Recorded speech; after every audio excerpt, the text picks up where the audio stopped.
Congressman Conor Lamb, who represents Pennsylvania's 17th district, joins us now. The Marine Corps veteran is running in Tuesday's Senate primary in the Keystone State. Congressman, welcome.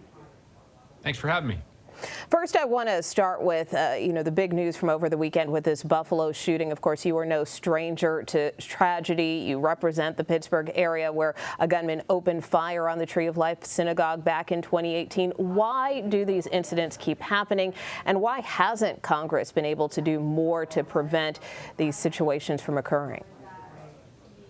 Well, they keep happening because racism is alive and well in America, and increasingly, the type of rhetoric that people use, whether it's on television or social media, actually has these violent effects in the real world. And that's true whether it's, this racist replacement theory being echoed on the most watched cable news television show, Tucker Carlson, every night, whether it's Donald Trump telling the entire country that the election was stolen, and then a lot of people committing violence at the Capitol because they believe the election was stolen. We're seeing this fusing of the sort of digital media and physical worlds, and it's hurting people, and it has to stop. So we can't or haven't done enough in Congress yet because it affects our politics too.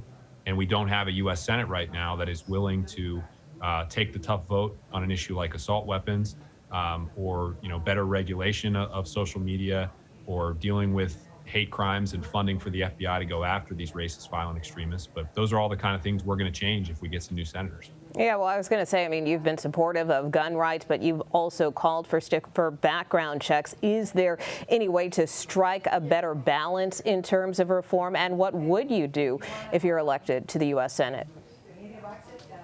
Well, we have to do everything that we can. Unfortunately, I think that the Republican Party has basically deserted us on the issue of gun reform. Even a simple issue like background checks, we can't get them to take action on. And these racist mass shootings, whether it's in Buffalo or the Tree of Life here in Pittsburgh, they're about a lot more than just background checks. They're about the type of weapon that is used, an AR-15 military-style rifle.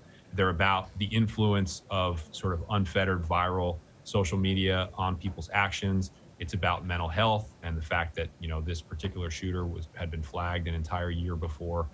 There's a lot of ingredients to a tragedy like this, and what a rational Senate or legislature would do would be to dissect every single element and find some way to do more. But because of the filibuster and just the general lack of interest in most Senate Republicans in doing exactly that, people are very frustrated at the gridlock in Washington, and I don't blame them. I want to turn to the primary contest tomorrow night. Obviously, your chief opponent in the Pennsylvania Senate Democratic primary, Lieutenant Governor John Fetterman, suffered a stroke on Friday. He'll be in the hospital, it appears, through the election. First, how did you find out about this, and do you think this will have any impact on the race? I found out while I was being interviewed on CNN, so it came as a surprise to me, particularly, basically 2 days after he had been checked in, I guess. So I don't have all the facts about what happened or what his condition is now. Obviously, I wish him the best. In politics, sometimes we have heated rivalries in campaigns like this one, but, I can appreciate as well as anybody that very hard campaigning takes its toll, and I want John to fully recover. So we are thinking about him out here. Whether it affects anything tomorrow, that's just purely up to the voters. I have no idea. We've talked a lot about the differences between us throughout this campaign, and all I've asked any of them to do is just take a very hard look before they finally make up their minds tomorrow, at who has a record that actually can beat Republicans in what's going to be a very trying campaign year like this one. And I think I've shown them that I can do exactly that. Yeah, as you know, the state of Pennsylvania seems to have significantly shifted towards former President Trump's political brand in a dramatic way. So what makes you think that you or any other Democrat, for that matter, can capture the seat of a retiring moderate Republican?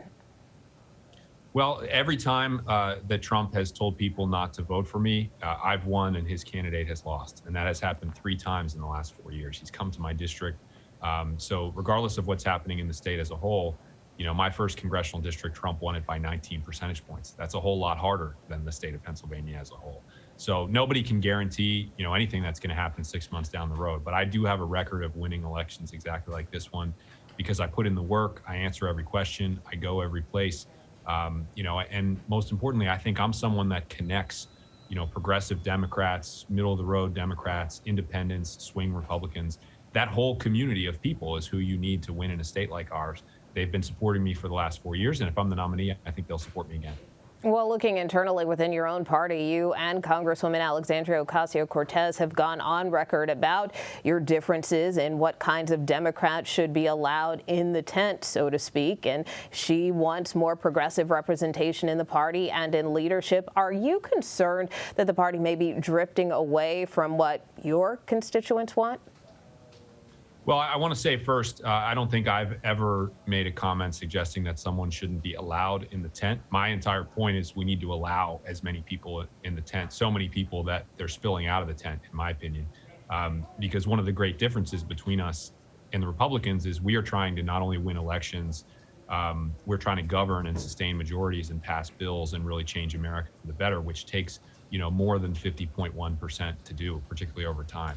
And so we really, I think the Republicans mostly are trying to block things from happening, and you don't always need a majority of Americans with you to do that.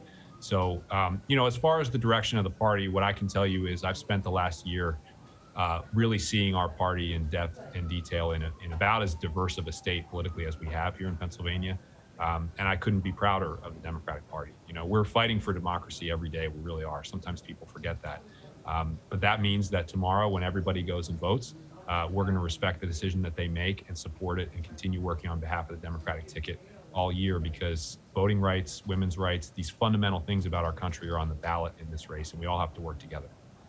All right, Congressman Conor Lamb, we will leave it there. Thank you so much for your time on this busy election eve. Thank you.